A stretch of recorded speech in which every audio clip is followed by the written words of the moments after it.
to the podcast. It's the little things is back in action. Andy, have you told the podcast that you're training for a half marathon? I don't think so. I'm training for a half marathon, everybody. Woo! And I've decided too that I'm going to be the most obnoxious half marathon runner. I was looking at glitter yesterday on Amazon, and these big like pit viper looking glasses, bright pink with yellow on the sides. So yeah, how has y'all's day been living as a non-athlete now? Yeah. First and foremost, you have so much time on your hands. Yeah. So much more time on your hands. When people tell me they don't got time for stuff anymore, I'm like, I got all the time in the world. What do you need me to do? I got 4 hours in my day. No, I'm just kidding. Honestly, weird because there's so many different answers. Weird, I don't really know how to work out anymore. So I get kind of sad whenever I'm working out because I don't know how to do that anymore. I have to really be conscious about what I eat because I'm not burning 4,000 calories a day. So my meals look a little bit different. I know that seems wild. I know what you guys were thinking. Life's no longer training to like do something that you've done your whole life. Yeah, I agree. I have so much time in the world. I don't even like work out anymore, really, because I was just so used to getting up with my friends and going to work out with my friends and run with my friends. But like I said yesterday, I don't even know how to run anymore. So that's a big difference. And falling asleep in the elevator as we're going downstairs to go to weights.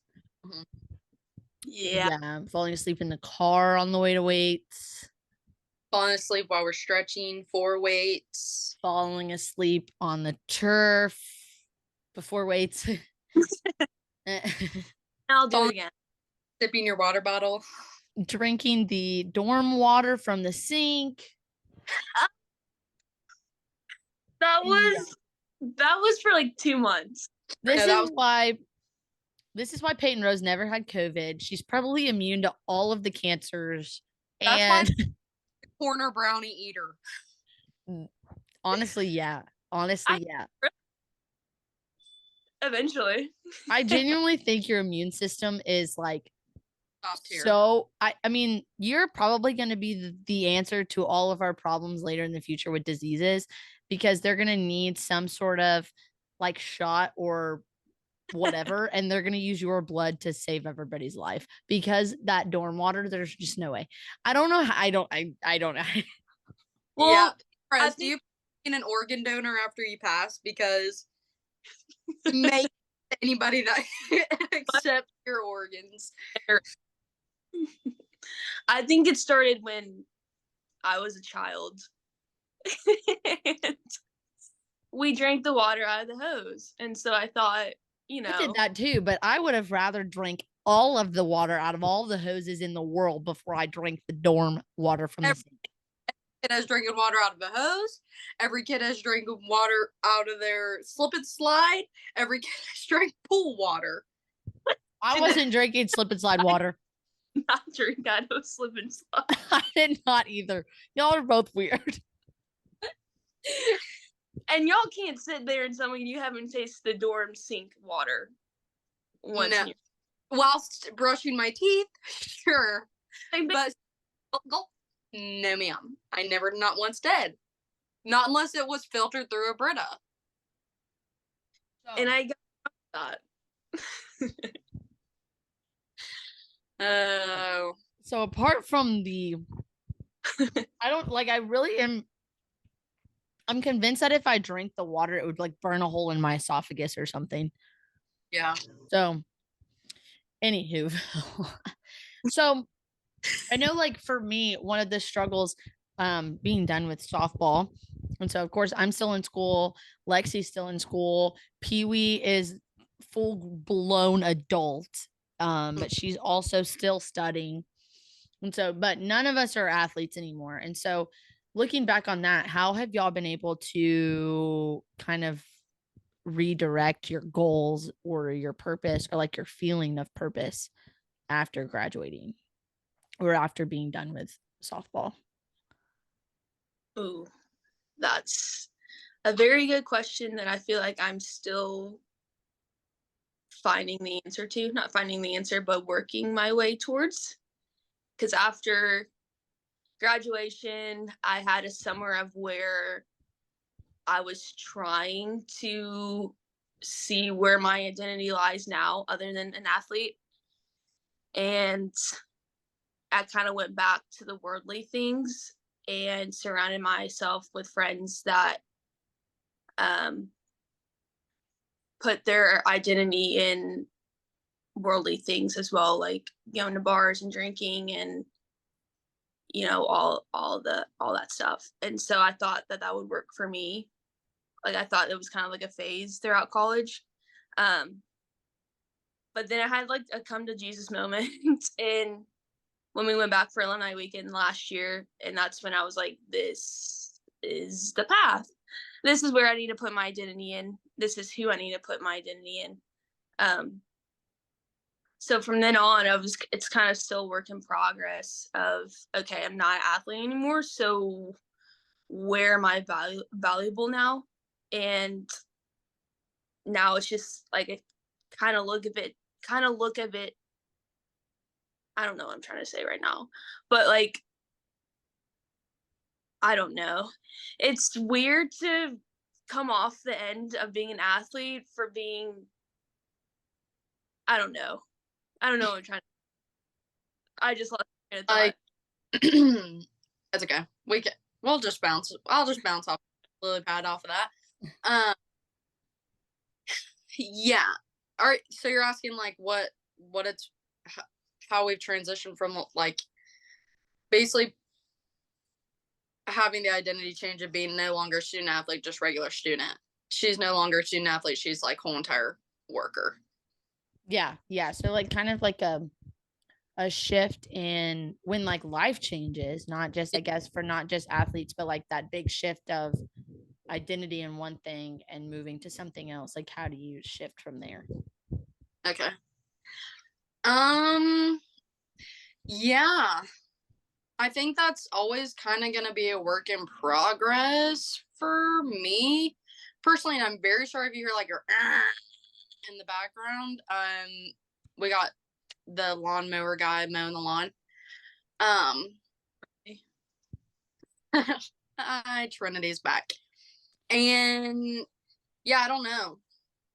I think so many things happened like the minute that I was done being a undergrad student and like being an athlete, that like in my life that like so many different seasons changed like rapidly that I had to kind of adapt to that, and I almost didn't really have time to think about the fact that I wasn't really an athlete anymore, or that I wasn't in undergrad, but that like my role was like a grad student and a daughter and a friend and somebody that was healing through a lot of things. But the shift from at least like undergrad type of college to grad school was definitely a huge shift that like I don't know, it's just a lot more work. It's a lot more of like a full-time job, which I think being an athlete kind of prepared me for. Like I feel like being a student athlete was a full-time job, so it kind of the transition wasn't terrible going from like our schedule that we were used to being a grad student. But it's still hard, like not using that as like my initial label is still like, yeah, I was athletic and I'm a student, but there are so many other things that I am before those things. Like those things don't necessarily identify who I am. But the shift was, I don't know. I feel like it's just going to constantly be an ongoing process, and maybe it'll hit me later since I did have so much change, but I almost feel like it hasn't fully hit me yet, if that makes sense. That or I handled it a lot better like subconsciously and I just don't really know it. But or I'm just like super excited that I'm in a place where I do have so much more free time, and I'm like, we missed out on so much growing up that now we're getting to have that time to like just be students, just be a friend, just be a daughter, just be a girlfriend, just be a worker of some sort, like just be whatever. You know what I'm saying? I don't know. So maybe it's not going to hit me until later on, or the Lord said it's not going to hit you. It's hard to tell. What do you? Yeah, I don't know. I don't even know if we answered that question right. Yeah, I while you were speaking, it made me like coming off and not being an athlete anymore. I think God helped showed me that I had put so much of my value and time in being an athlete and not being his child. So like whenever I had to drop the label of an athlete, I was kind of just out there, like out in the world, not really doing anything. And so like he helped me discover who I am in him. And then once that happened, like everything kind of just clicked and like life had more meaning because we have an eternal perspective now that like no matter what I'm doing, no matter if I was an athlete, no matter if I'm working a job or studying, all that stuff isn't for nothing. Like it's not just gonna be wasted. Mm-hmm. As compared to, someone who doesn't have the eternal perspective, they're doing things just to do it and they think that like all that stuff is just going to rot away. So like what's the true meaning behind that kind of thing, if that makes sense? I don't know if that either, but that was kind of like a big perspective change mostly after being an athlete. Mm-hmm. Yeah, that's good. Yeah, the transition from, I think the biggest thing for me was as soon as athletics ended for me, and I guess also like it hit me so hard because it was something that I wasn't like planning on it happening, obviously.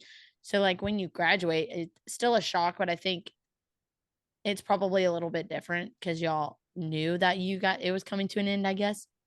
But for me, like the transition was hard because I had placed all my purpose in softball. And so when it was done, I was like, what do I do now? And I think that goes for everything we have. I mean, when you're done with school, I was thinking about that the other day.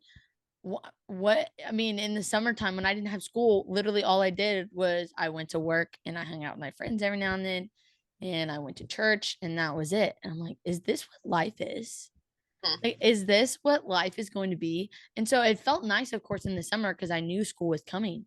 But when I graduate, I mean, I'm like, what is life? What is it supposed to be? And I know for me, the shift was huge. And kind of what Pee Wee has been reading is Ecclesiastes. But we went over this whole study at church a while ago about that, about Ecclesiastes and about the thought processes of people on earth and how like celebrities, tons of them have been interviewed and they all go to say, I wanted a lot of money and I wanted a lot of things and this is what I wanted and then I got it and I still feel the same. I feel like it was softball. I mean, I worked my whole life to go to college to play and then you get to college and there's almost this little bit of disappointment that sets in your freshman year and you're like, is this what I worked my whole life for? And now that I have it, what do I do? Like, and then you feel this sense of like emptiness. And of course, that's because I wasn't finding my identity in the Lord. And so, I mean, that's an obvious answer. But I think we work so hard towards things. I mean, I've seen it in my own family, in my own life is, the same thing with money, the same thing with jobs, that people switch jobs to just get more money. And then when they get that money, they want more money. So they go interview for another job. And so, I mean, it's so common you do it and you're doing it to provide for your family and you're doing it.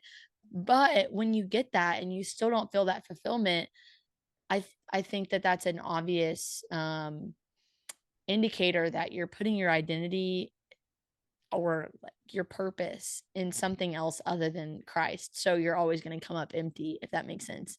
So I think for me, the shift was huge because I was like, man, I don't want to feel like that again when I get something that I've been working my whole life for. So if you find your identity in Christ and you find, kind of going off of last week, that contentment in Christ, when you get something you've dreamed for, you can actually enjoy it without thinking that your whole life is depending on whether or not you get it or not, if that makes sense. Mm-hmm. Yeah. Also, oh, sorry, Payne. Go ahead. No, I was just gonna go off of Ecclesiastes. I don't know if they know for sure who wrote it, but they know it was a king, son of David king, like It's somewhere it's King Solomon. So like in one, I forget what chapter it was in, but he listed out all the things that he's done. Like he did all the drinking, he did all the like pleasures in life. He gave, I think one verse is like he gave his eyes all the pleasures that he wanted, and like he threw parties and he built anything that he wanted, all these extravagant gardens and buildings and stuff.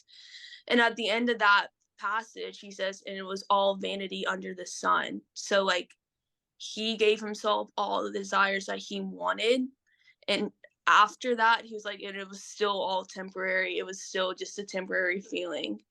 And so like that thought process, like goes back to the celebrities too. Like they thought they wanted more money, they thought they wanted more fame, and then they're like, well, I have it, but like it didn't really do anything other than just create this greed inside of me and kind of made me feel more empty, kind of thing. So I think it's very important to have an eternal perspective when you do anything that you do.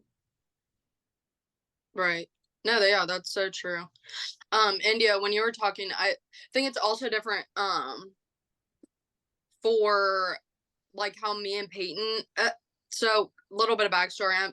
I'm in OT school. I don't know if anybody, have I said that? I definitely have said that on here. I'm in OT school.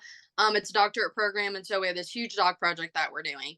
And my doc project is going to be on trying to like almost figure out if we can implement programs for college athletes in their last semester, or at least in a certain semester, where they can understand that transition from college athlete life to either just college life if you face a career-ending injury, or just work life, or if you're going on to grad school, just doing that sort of life, whatever.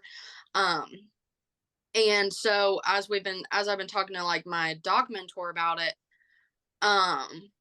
I've been doing like reading so many more research articles, which I really love reading research articles.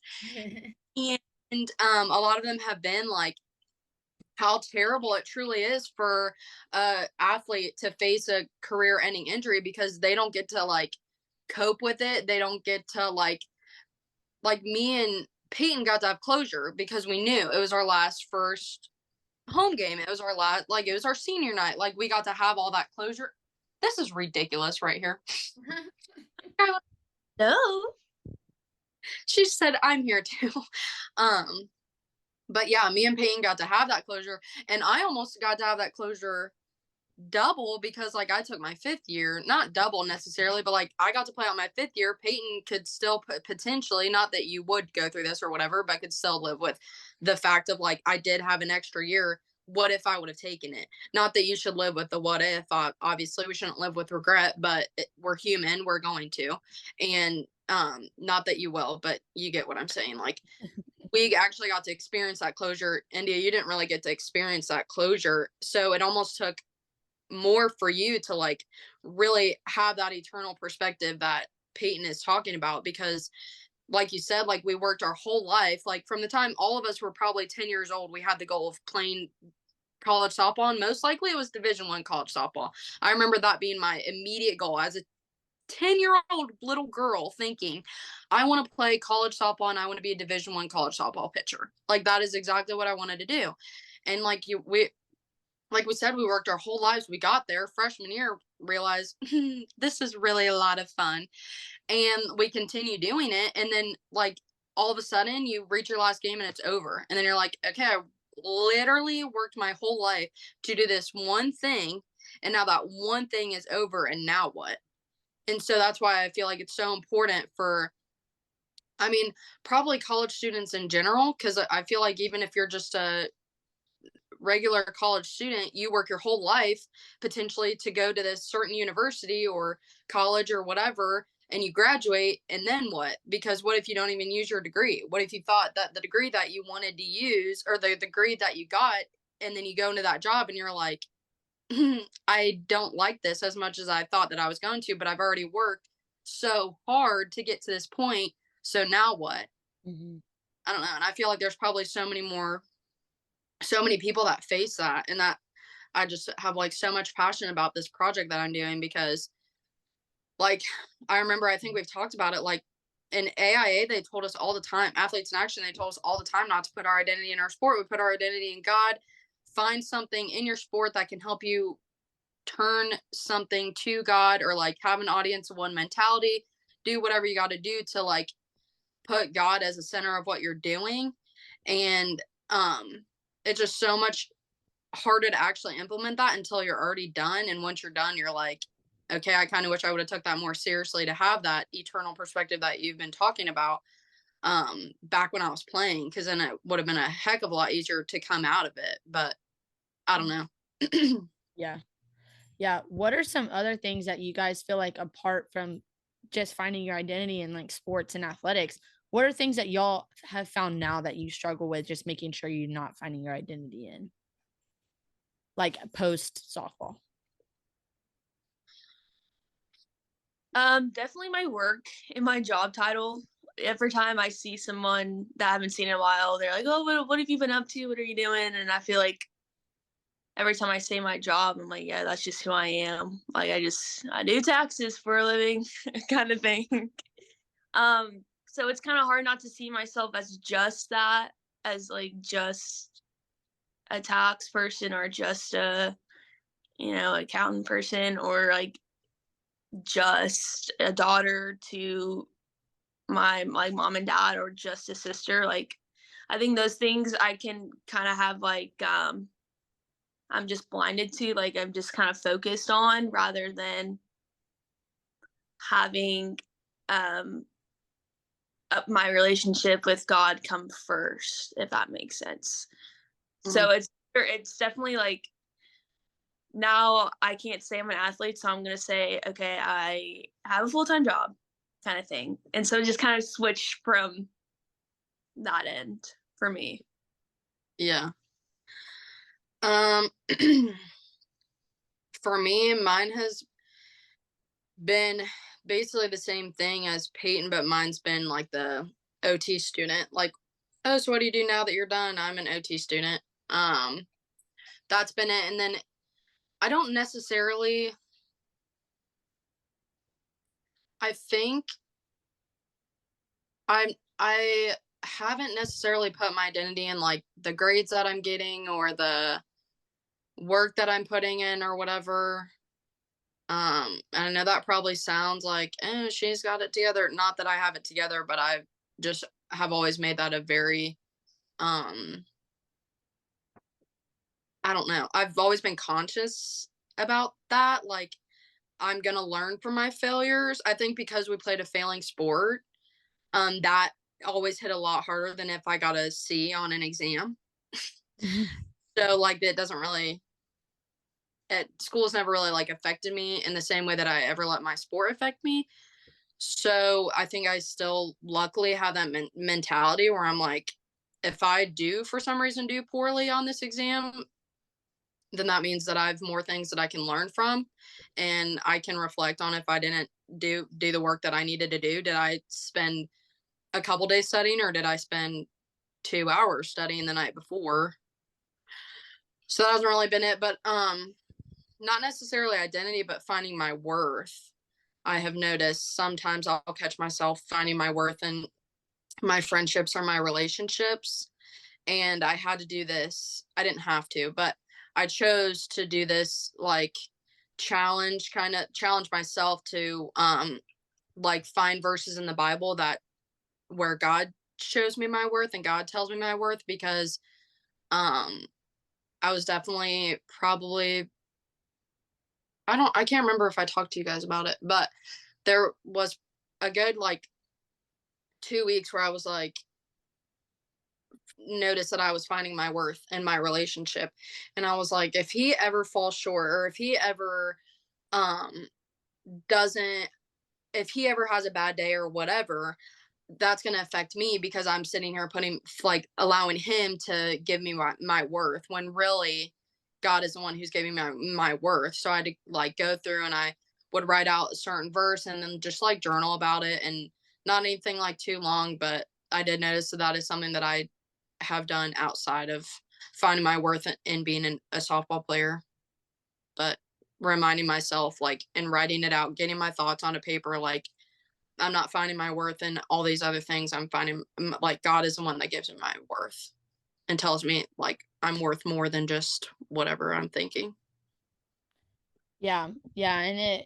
And one of the things that I feel like is a hard adjustment, like what would y'all suggest for somebody kind of going into your shoes right now? Like somebody who is about to have a big life change. Maybe they know or they don't know. Maybe they're moving due to work. Maybe they are having to transfer schools. Like, what would be y'all's immediate advice for them? Like, what should they do to not only stay closer to the Lord in this time, but also to not get so down about their situation? Hmm. Um, I would say I'm gonna kind of make it snappy, because India, I want you to be able to answer from your perspective too, in regards to, like, how you had an abrupt change. For me, I would say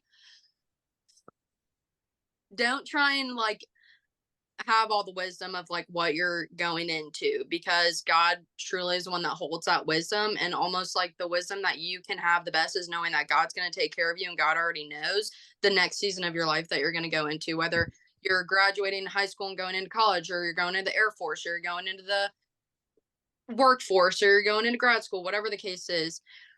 Like, I remember this pastor talking about a couple months ago at this church that I went to, whenever I was really seeking wisdom and I was so confused about wisdom, blah blah blah. I wanted more wisdom. Anyways, and the pastor was like, the best thing that you can do is either, like, God's gonna, you take that leap of faith, you're either gonna run and not grow weary, you're gonna walk or not faint, or he's gonna soar you on wings like eagles. So either way, God's gonna take care of you in whatever path that you're going on. You just, like, seek him wholeheartedly, trust him wholeheartedly, and, like, have faith that no matter what, it's all gonna be okay, no matter what you're transitioning into. Mm-hmm. I like that. Um, my immediate thought was to join a community, because that personally helped me a lot, especially after we left that community in college. I found myself um kind of just wondering, and then God kind of snapped me back into it, like, and led me to a community at my church now that has been fantastic, and we're actually meeting tonight. Cute. But just being able to surround yourself with a Christ center community will help you stay on track, and they will, we have a whole episode on community, but they will pour into you even when you're lacking, and they'll definitely be by your side when you're taking that next transition in your life. So that would be my advice. Yeah. True. I'll say this like super quick, but um my biggest thing is, again, like I kind of said this last week, I think, but honestly making it not about yourself. I think that was one of the hardest things I had to transition from, because as soon as everything with my concussions and like being done with sports, I wanted to tell everybody, I'm like, I used to be an athlete. I used to be an athlete. I used to be an athlete, because I was like still finding my identity in the fact that I was an athlete. And I was like, I can't move on from this. Like, I need to tell people this so that they don't just think I'm normal. And that was like a really hard, like, I'm like, I, I'm not normal. Nobody's normal. I'm like, I mean, we're all just unique in that. But my thing, yeah, I got plugged super into community. And not only did I get plugged in community, but I was like, I'm going to serve in my church. And so finding ways to serve others, finding ways to serve in the church, and making it not about yourself is how you get, transition. Also changing your mindset. Like, we're built for change. That is where the most growth in our faith comes from. So if your life is never changing and nothing's ever shifting, I think that there's a, you know, there's not a lot of, I mean, there's growth that can happen apart from that, but I think that's where the most growth happens. So like being ready for it and accepting change when it comes, that would be like my best thing, is just changing your mindset now before the change happens, whether you think it's coming or not. But we have like less than a minute left before Zoom kicks us off. But I think like stick with that. And yeah. So prepare and accept the change before it happens, everybody. Yeah. Trust in the Lord with all your heart. And The peas are out. Bye.